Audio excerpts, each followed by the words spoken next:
Mateus, capítulo 2. Vou fazer um pouco diferente hoje, né? Acho que as pessoas, por causa do tempo, têm lido pouco.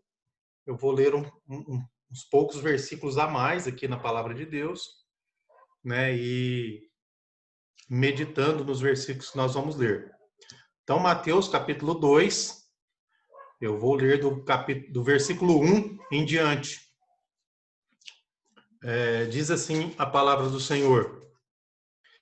Jesus, nascido em Belém, Judéia, nos dias do rei Herodes, eis que vieram uns magos do Oriente a Jerusalém e perguntaram: onde está o recém-nascido, rei dos judeus? Porque vimos a sua estrela no Oriente e viemos para adorá-lo. Ao ouvir isso, o rei Herodes ficou alarmado e com ele toda a Jerusalém. Então Herodes convocou todos os principais sacerdotes e escribas do povo e lhes perguntou onde o Cristo deveria nascer. Eles responderam: em Belém da Judéia, porque assim está escrito por meio do profeta. E você, Belém, terra de Judá, de modo nenhum é a menor entre as principais de Judá, porque de você sairá o guia que apacentará o povo de Israel. E com isto, Herodes, tendo chamado os magos para uma reunião secreta, perguntou-lhes sobre o tempo exato em que a estrela havia aparecido. E enviando-os a Belém, disse-lhes: vão e busquem informações precisas a respeito do menino. E quando tiverem encontrado, avisem-me para que eu vá adorá-lo também. Depois de ouvirem o rei, os magos partiram. E eis que a estrela que viram no Oriente ia adiante deles, até que chegando, parou sobre onde o menino estava. E vendo eles a estrela, alegraram-se com grande e intenso júbilo. Entrando na casa, viram o menino com Maria, sua mãe. Prostrando-se, o adoraram. E abrindo os seus tesouros, entregaram-lhe suas ofertas: ouro, incenso e mirra. E tendo sido avisados por Deus em sonho para não voltarem à presença de Herodes, os magos seguiram por outro caminho para a sua terra.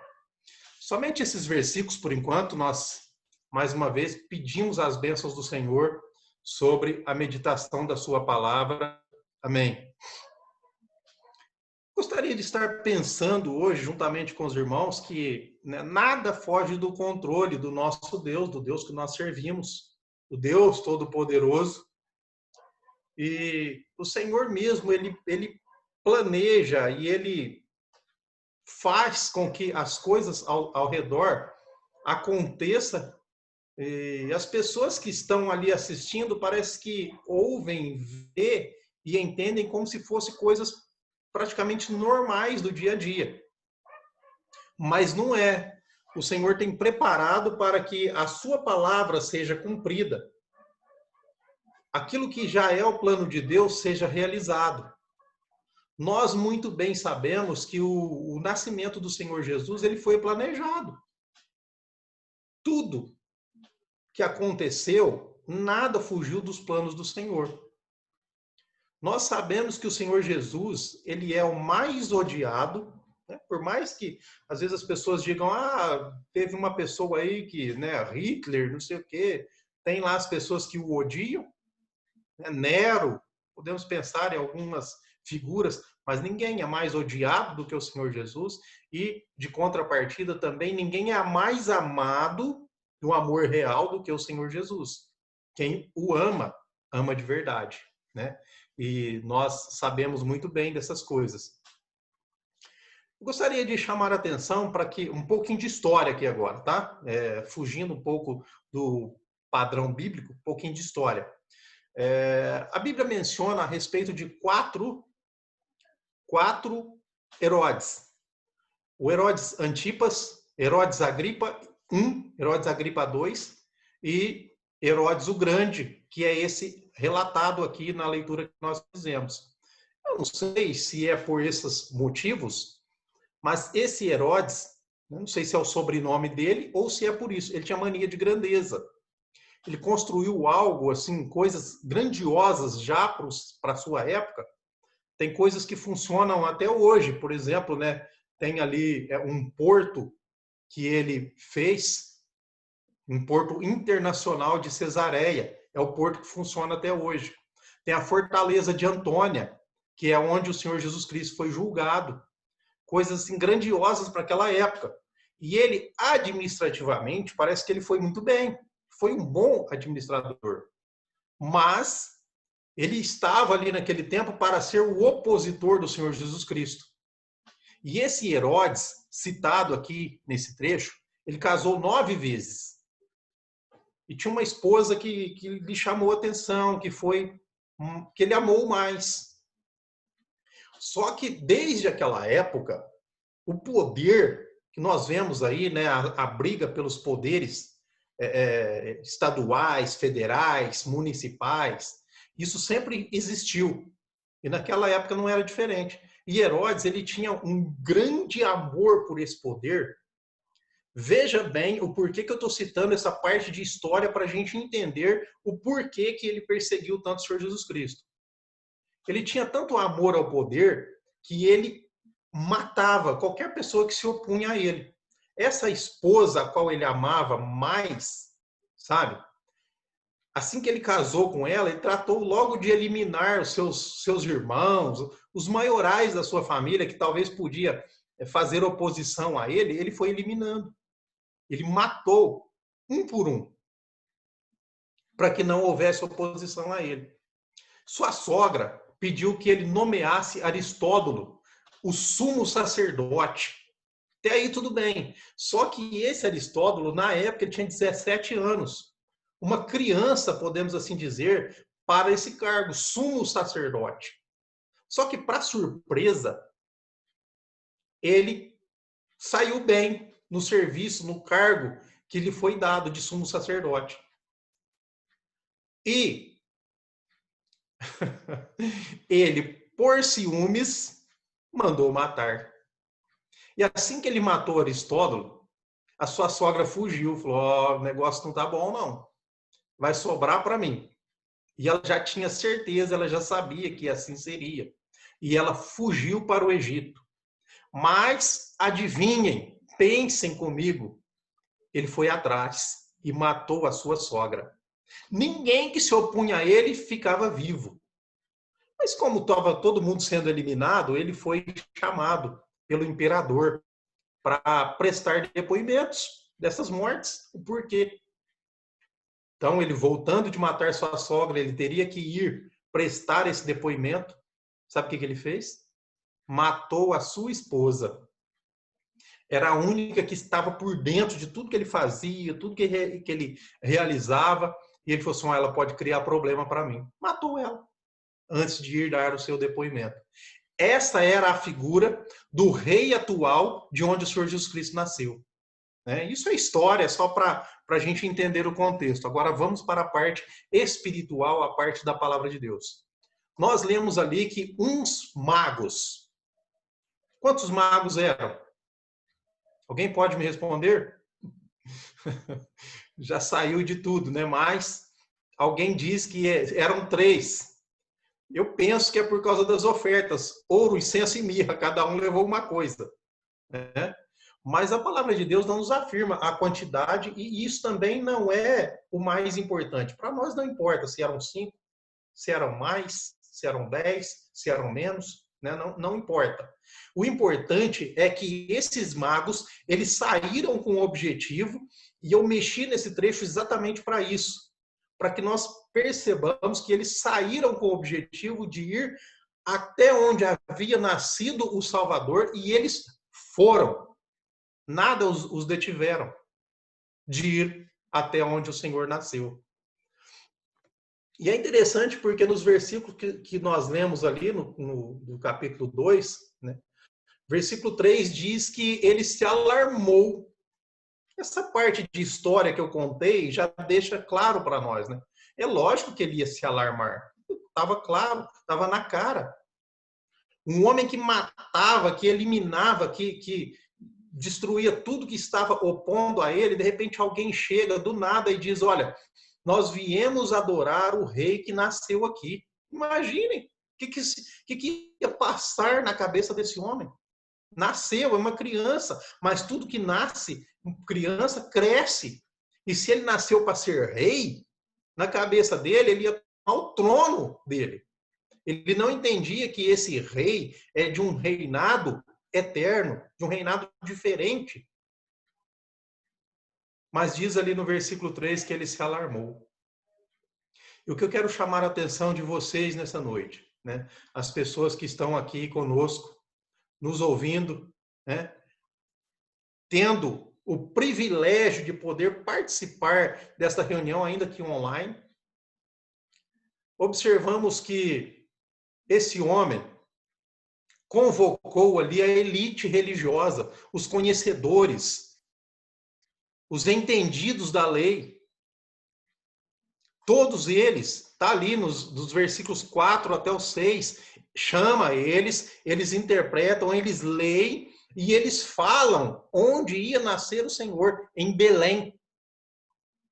Presta atenção comigo, irmãos.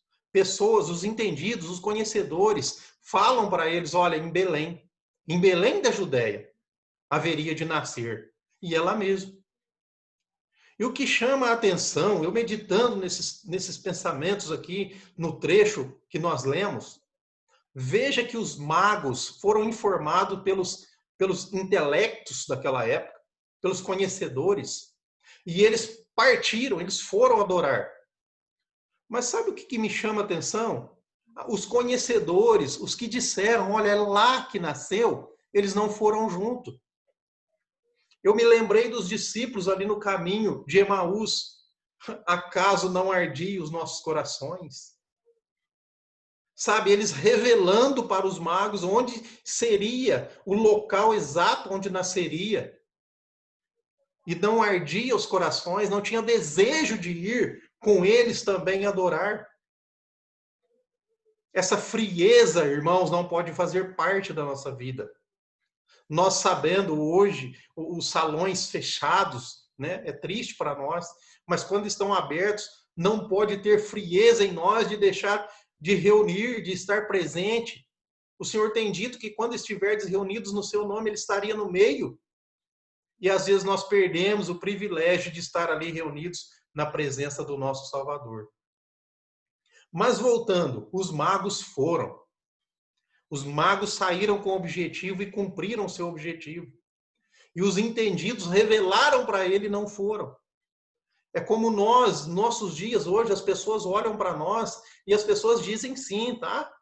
Dizem sim, olha, eles são os crentes, os entendidos, os que conhecem a Bíblia. Eles olham para nós e imaginam essas coisas. Então nós não podemos ser frios de deixar de adorar ao Salvador. Não apenas dizer para eles, não, vai lá, é lá que adora. Não, vai lá, é lá que serve ao Senhor. É lá que Ele está. É lá que os irmãos estão reunidos. Mas não vamos junto. Não temos prazer em estar reunidos. Não desperta, né? Como, mais uma vez, os irmãos, aqueles dois discípulos ali em Emaús, no caminho de Emaús, não nos ardia o coração, mesmo estando ao lado do Senhor. Mas vamos lá, né? Herodes perguntou para eles, quanto tempo vocês viram essa estrela? Mais ou menos quanto tempo? Eles disseram para Herodes, Herodes já calculou, inteligente que era, quanto tempo a estrela aparecera. Ele queria saber a idade da criança. Ele queria saber quanto tempo o Senhor Jesus tinha nascido. E nós pensando, né? Os magos, ele disse para os magos, olha, vai lá, vê como é que é, vê certinho e volta e fala para mim que eu também vou adorá-lo. Que mentira, né? Que mentiroso. Irmãos, veja que os oponentes, os inimigos do Senhor são mentirosos. E isso não pode fazer parte de nós cristãos. Mentira, de jeito nenhum. A mentira é do mentiroso. Quem que é o pai da mentira? Nós não podemos ser mentirosos. Não podemos mentir de maneira nenhuma. Diabo é o pai da mentira.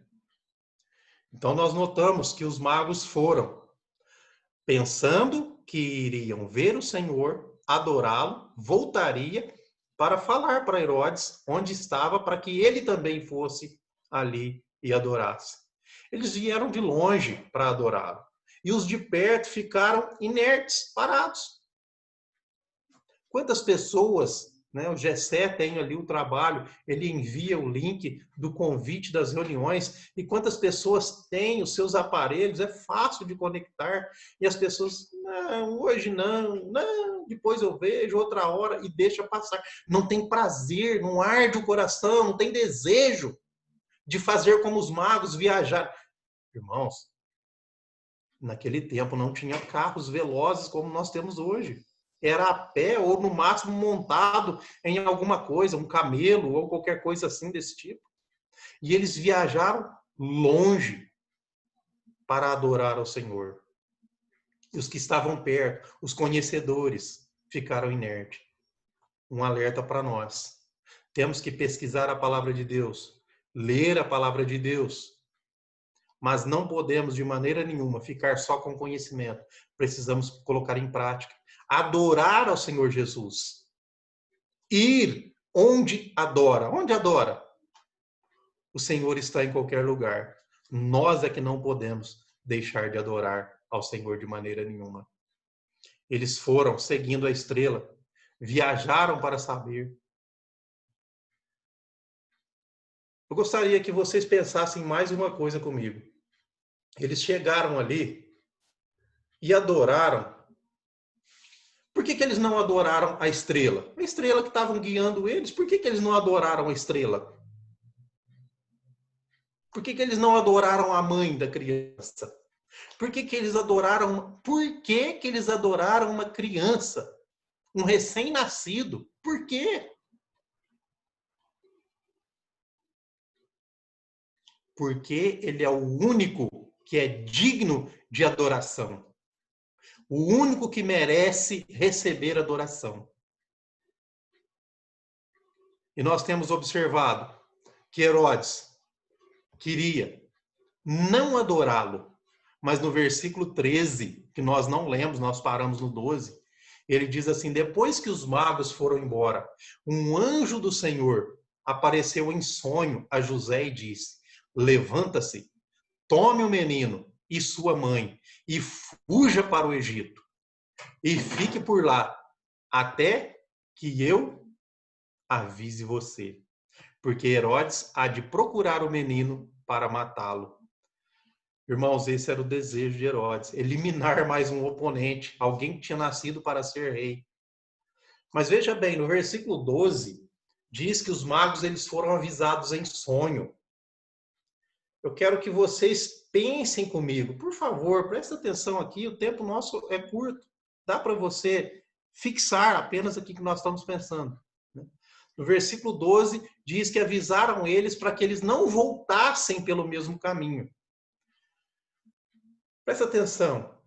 Quando nós encontramos, quando os magos encontraram com o Senhor Jesus, não dá para voltar para o mesmo caminho. Não dá para seguir os mesmos passos. Eles seguiram por outro caminho porque foram avisados em sonhos. E quantas vezes nós somos despertados, nós somos alertados.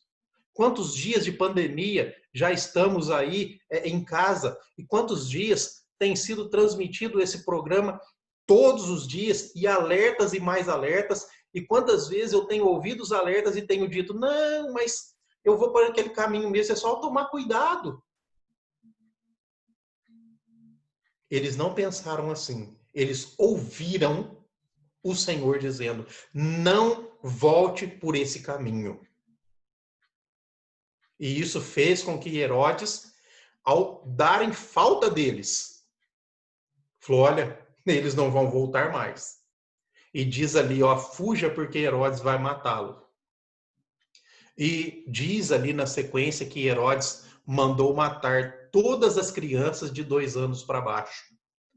Só pelos cálculos que eu fiz aí da estrela, ele não tem mais de 2 anos. E Herodes mandou matar todos. Falou, por via das dúvidas, vamos matar todos. Eliminar. Mas o plano do Senhor jamais é frustrado. O Senhor avisou José, falou, fuja para o Egito por enquanto, depois eu te aviso.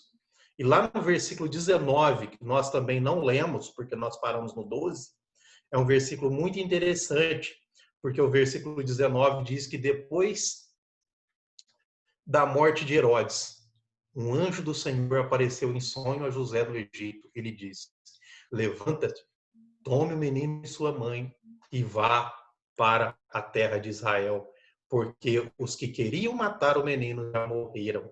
Vocês entenderam que todos que se opõem ao Senhor morrem? Eliminados? Passam o seu tempo, tem um espaço de tempo curto e vence, morre, passa, surge outro, morre, passa, e o Senhor Jesus vive eternamente. Irmãos, para a gente encerrar, vamos lá, mais um versículo aqui. Agora Lucas, capítulo 2 também, de Lucas, e o versículo de número 7. Diz assim, e deu à luz a seu filho primogênito, e envolveu em panos e deitou numa manjedoura. Que triste, porque não havia lugar para eles na estalagem. Quem de nós cristãos que ama o Senhor Jesus Cristo, que lê esse versículo e não se entristece? Quando nós lemos, não havia lugar para ele na estalagem. Que às vezes eu penso, imagina se fosse hoje, nos meus dias, minha casa é enorme, caberia eles com tranquilidade aqui, hospedaria numa boa, né? Um homem com uma mulher prestes a dar à luz, ou pensando, né, um homem, uma mulher e um recém-nascido, ou pensaria, não, minha casa é pequena, é apertada, mas com certeza eu arrumaria um lugar para o Senhor Jesus. Imagina, irmãos, não culpem aquele povo de Belém. Não culpem. Nosso dia hoje tem 24 horas, todo mundo aqui, independente. Se você está em São Joaquim, se você está no Paraná, onde que você está, se você está em Franca, 24 horas tem o seu dia. Quanto do seu tempo você tem dedicado ao Senhor Jesus? Quanto do seu tempo você tem dado ao Senhor Jesus? Hoje, principalmente, nos nossos dias, né, de internet, ficamos conectados por muito tempo. WhatsApp, Facebook, Instagram, quantas coisas, tomando o nosso tempo. Aí chega no final do dia, quanto de 24 horas nós tiramos para o Senhor Jesus? Opa! O Senhor Jesus não achou lugar na minha vida. É triste, irmãos, mas acontece. Isso aqui que eu estou falando, tá? O Gessé está gravando, você pode depois conferir mais uma vez, novamente. Isso aqui que eu estou falando para ímpio, não, estou falando para os cristãos, para nós, para mim. Infelizmente. O Senhor não tem achado lugar na hospedagem do Gilmar. Não tem achado lugar, tempo na minha vida. E às vezes eu quero criticar o povo lá que nem imaginava que era o rei, o Senhor Jesus, que estava nascendo. E hoje eu sei, tem aqui, ó, instrução para que eu saiba que foi ele que nasceu, ele que morreu, ele que pagou por mim. E eu não tenho tido um compromisso de ter um tempo dedicado a ele. Não achou lugar para ele na minha vida.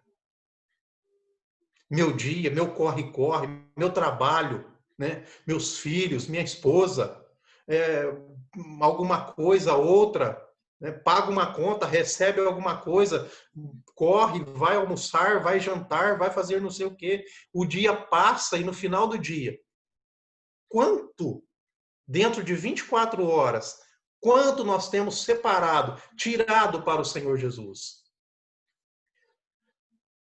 Aqueles homens ali viajaram um longo tempo para servir, para adorar aquele que havia nascido. E nós sabemos que o Senhor Jesus, ele incomoda. Ele incomoda, não só o ímpio, mas na própria vida do cristão. Sabe por que ele incomoda? Porque a luz incomoda as trevas. A verdade incomoda a mentira.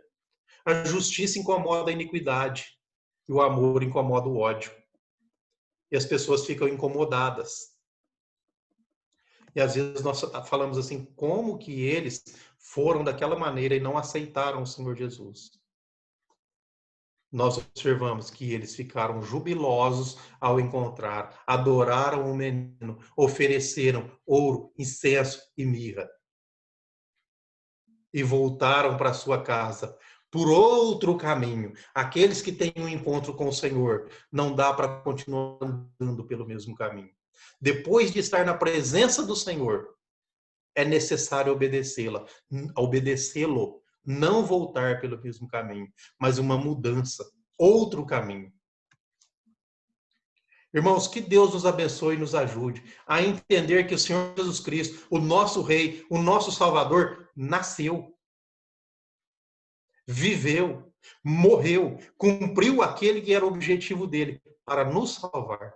E somente ele é digno de toda adoração. E digno de que eu tire um tempo da minha vida e que ele ache lugar na minha hospedaria, na minha vida. E que eu seja aquele que tira um tempo para o meu Salvador. Porque ele não tirou um tempo para mim, ele deu a sua vida em meu favor. Que Deus nos abençoe e nos ajude e que ele mesmo possa estar completando aquilo que tem faltado para que nós possamos cada dia mais entender a sua palavra e, entendendo, colocar em prática em nossas vidas. Amém.